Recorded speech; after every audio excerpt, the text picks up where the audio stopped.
Olá, graça e paz, Senhor Jesus. Eu sou Reinaldo Furquim de Toledo aqui. Gostaria de fazer um resumo da nossa aula, do nosso curso de teologia.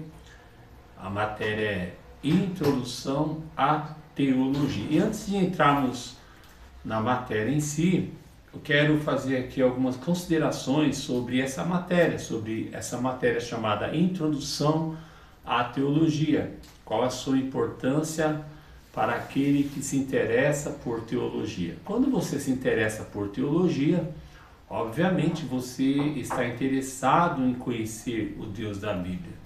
Está interessado em saber quais são os seus atributos, quais são suas características. E isso é muito bom, porque Deus, de certa maneira, deixou as Escrituras para que, através dela, o homem o conhecesse. Ele se revelando através das Escrituras, dando ao homem a oportunidade de conhecê-lo através dos seus atributos, que são suas características primordiais.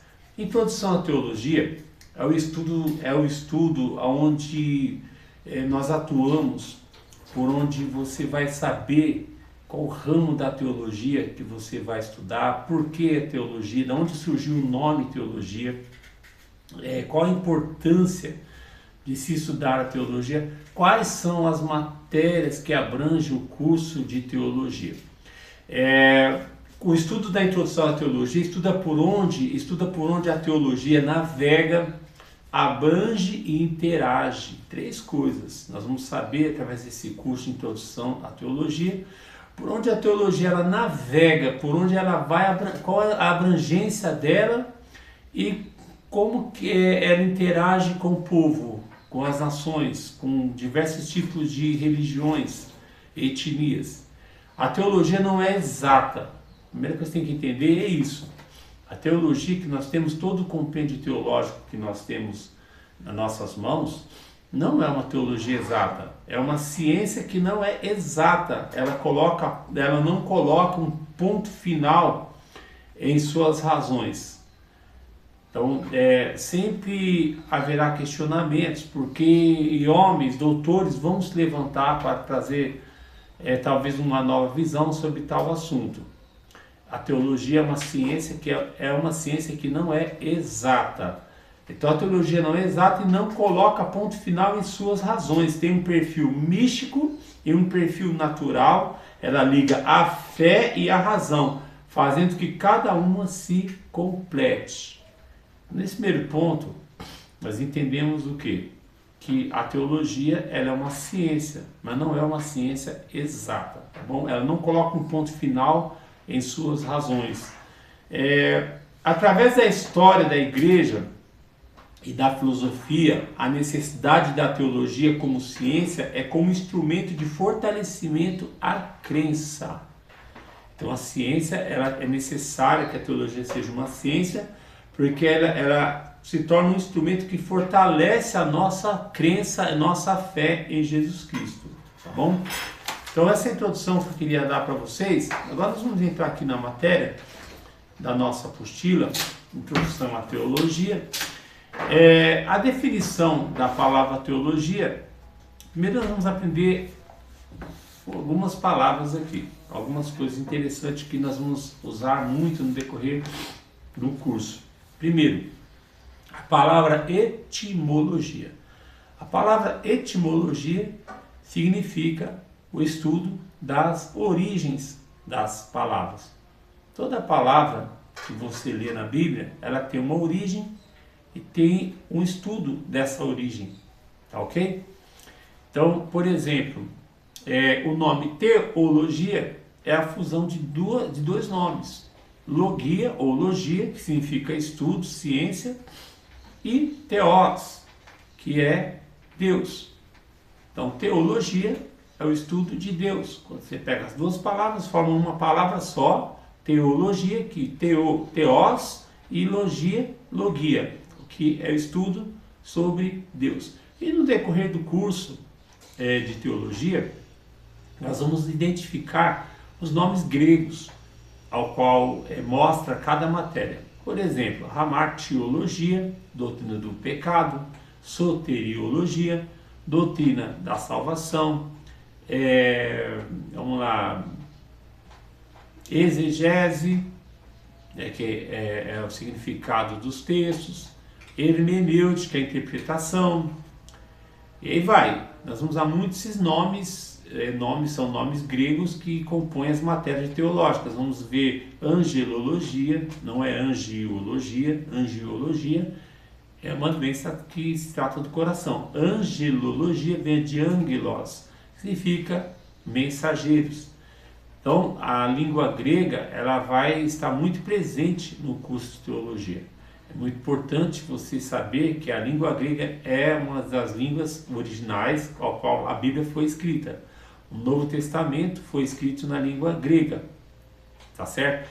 E o Velho Testamento e o aramaico foi escrito em hebraico. Aliás, o Velho Testamento foi escrito em hebraico e algumas partes em aramaico. Então nós temos a divisão da Bíblia assim: Velho Testamento, hebraico e alguns textos em aramaico, e o Novo Testamento foi escrito na língua grega. Então nós temos que nos familiarizar com essas coisas, tá? Com esse tipo de comportamento linguístico, tá? Etimologia, que significa a origem das palavras, e saber que a Bíblia foi escrita no hebraico e aramaico, Velho Testamento, e grego, no Novo Testamento. É importante você escrever isso e estar orientado sobre isso.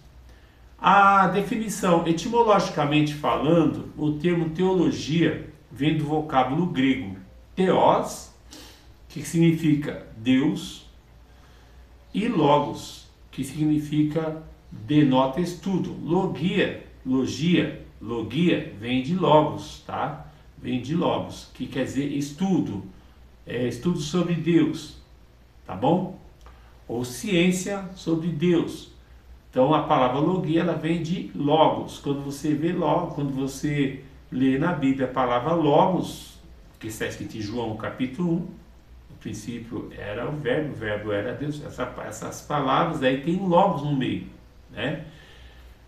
Estudo de origem grega, a palavra teologia quer dizer simplesmente estudo sobre Deus. Então nós temos a primeira parte do nosso estudo. Teologia é o estudo sobre Deus, é a ciência de Deus. É claro que nós não vamos esgotar o assunto sobre Deus, porque Deus ele é um ser superior. É impossível sondá-lo, é impossível discorrer todo o assunto sobre ele. Então a Bíblia ela mostra algumas coisas, ela revela a vontade de Deus, ela revela os princípios de Deus.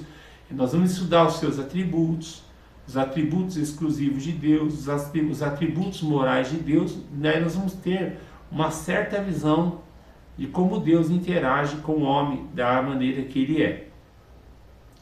Então nós vamos aqui. A palavra teologia, ela surgiu na Grécia Antiga. Ela surgiu no contexto grego, bem antes de Cristo. Praticamente no ano 427 até 347 a.C., teve um homem chamado Platão. E Platão, ele usou o vocábulo teólogo, né, para aludir, para falar sobre os poetas gregos, que escreviam poesias acerca de deuses, né, das mitologias gregas, os deuses gregos. Esses poetas que escreviam sobre deuses, sobre poemas sobre deuses da Grécia, então eles eram chamados por Platão, foi chamado por Platão de teólogos. Eram os teólogos porque eles compunham versos em honra aos deuses. Uma vez que a teologia se referia às discussões filosóficas a respeito de seres divinos e do mundo. Aí já veio com Aristóteles, que foi discípulo de Platão, tá? Então, os teólogos eram conhecidos como aqueles que faziam poesias, que referiam por compor poemas, versos em honra aos deuses. Esses eram os teólogos no tempo da Grécia, no tempo grego. No final do século II, o Clemente de Alexandria que ele foi um dos pais da igreja do ano 150 depois de Cristo ao ano 215 depois de Cristo, já no segundo século, ele contrapôs teologia à mitologia. Então ele contrapôs. O que ele fez? Ele desvinculou o nome teologia da Grécia, dos deuses gregos, daqueles que compunham versos, poetas gregos. E através de Clemente de Alexandria e posteriormente no século IV ao V, através do grande homem chamado Agostinho de Hipona, agora os teólogos eram homens que estudavam sobre o Deus vivo, aqueles que estudavam acerca das coisas divinas, do nosso Deus verdadeiro.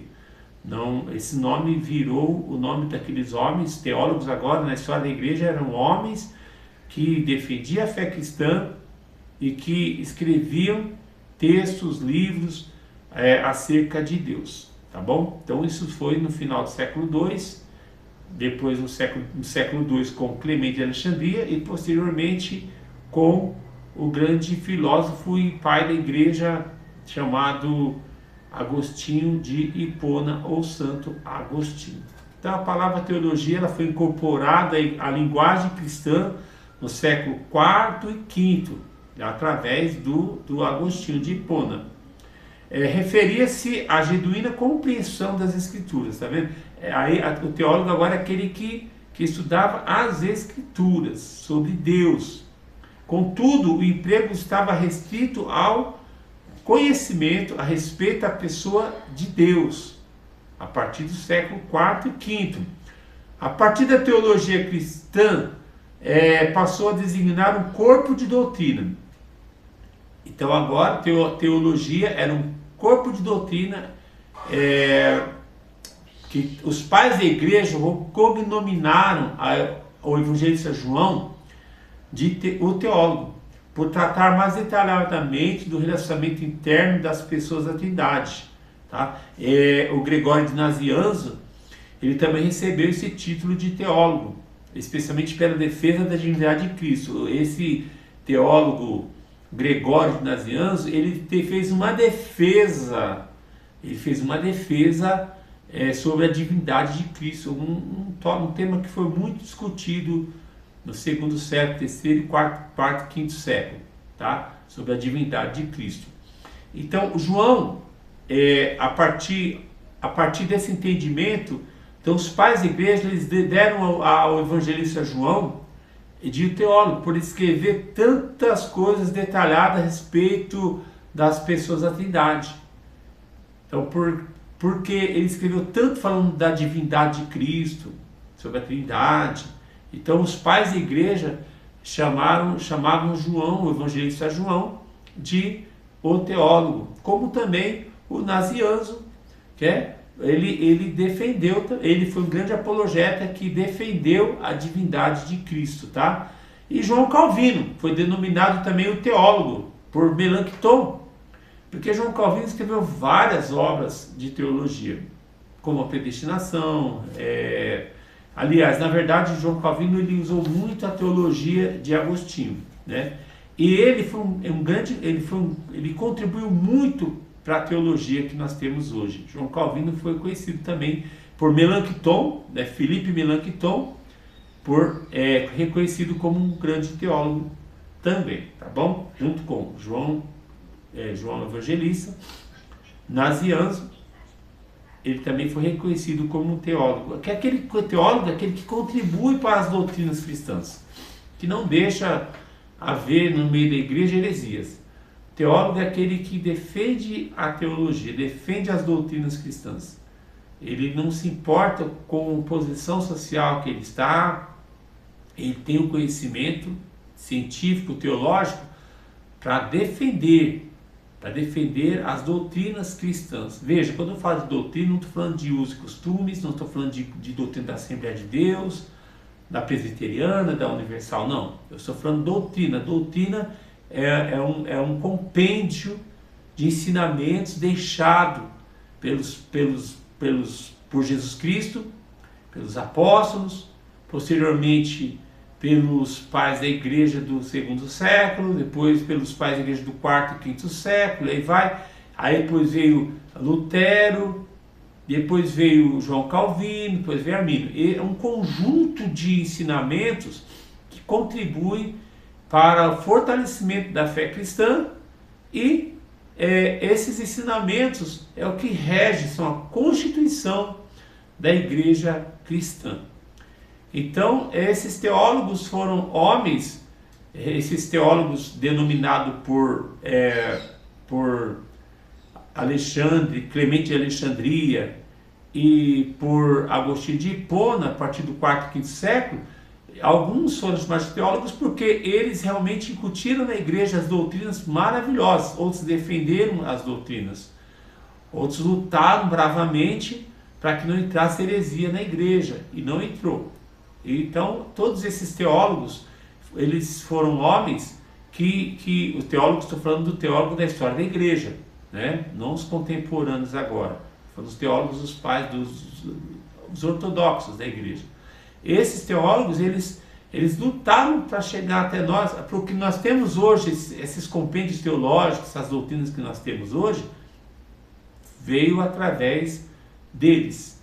E isso é muito importante enfatizar. Então, Calvino deixou um grande legado teológico, o próprio Jacob Armínio deixou um grande legado teológico, Lutero deixou um grande legado teológico, Agostinho de Hipona deixou um grande legado teológico, e nós vamos estudar, conforme o curso vai tendo um desenvolvimento, nós vamos estar estudando a parte sobre esse tema.